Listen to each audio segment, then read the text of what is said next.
Welcome back to the channel.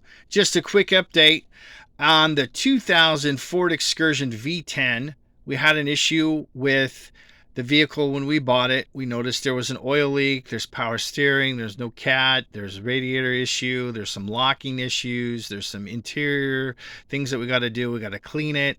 Other than that, I think once we get everything dialed in with this vehicle, we'll be able to sell it on eBay, hopefully, and get a decent amount of money for it. Take the profits and turn it into another project.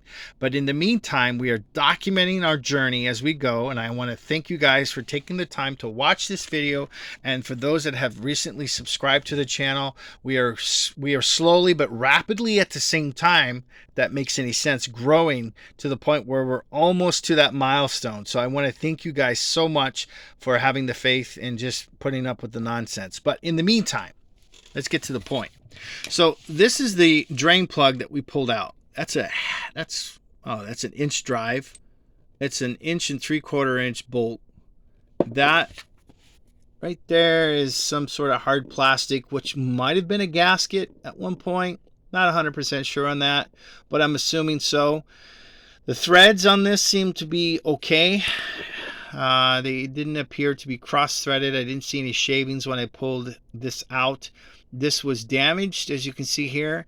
It was slightly bent, which was causing the leak. As you can see right there, the leak was coming out. And that's what the problem was. I didn't like the fact that that was there. If you watch the previous video on this, where it's talking about the catalytic converter, you'll see this in there and you'll be like, yeah, that doesn't look right. It doesn't, that's a red flag. So what we did, we went over to AutoZone. They're not sponsoring this video. And these are the products that we got when we were there. And we bought the spec M14 1.5 for the Ford. And we put that in and it went in perfectly. Now that new one has a gasket that is embedded into the back of the bolt here. So that kind of seals in there. It seems like it's holding up.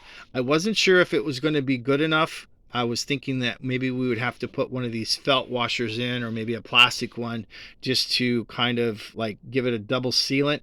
But then because I was thinking the threads on that steel oil pan might be kind of chewed up or not properly in line with the bolt. But as of right now, I have a piece of cardboard under the car. It seems to be doing okay. There's no leaks yet, so I'll keep my fingers crossed on that, and we'll hope for tomorrow a brighter day and we'll be able to move on from the oil leak, clean the motor, replace the overflow tank, and we're going to get a new battery for it. It has a battery, but it's not to the specs of the vehicle and what it's requiring to have. And then we'll move on from there and tackle the inside. So once I get all the components, I think what we are going to do too is we're going to flush the radiator, and we'll do a video on that. So I want to invite you guys to come along with the journey and enjoy the headaches. I was actually very stressed about this, believe it or not. Something that only cost me $3.99 to repair. I was really thinking that this was going to lead into a serious nightmare, because if I would have had to have replaced that oil pan, which I still might have to, I noticed there's another oil leak above. And if it's not something that I can just bolt down and tighten up or snug or clean, I'm in the process of cleaning it, which is, that's an environmental issue, so I have to be very cautious on how I do that. But this would have been a very stressful situation for us, because I would have had to have lifted the motor and take out the oil pan, and that would have been a very expensive endeavor, which I would not have want to have tackled. I would have just had to sell the car for what I paid for it and move on from it.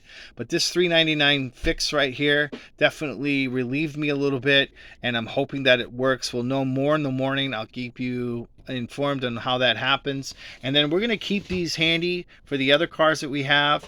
And it's also recommended that you replace the gaskets every time you do an oil change. On the back here, there's a spec that mentions that it's recommended that you always change the gasket with every oil change. Now, I'm going to say, yeah, go ahead and do that, but I would look at what's there already and see what kind of condition the one is in at the time that you do the oil change, and then make your decision at that point whether you need to replace it or not. But anyway, I wanted to thank you guys real quickly for watching. Stay tuned for more information on this car, and thank you so much for all your support.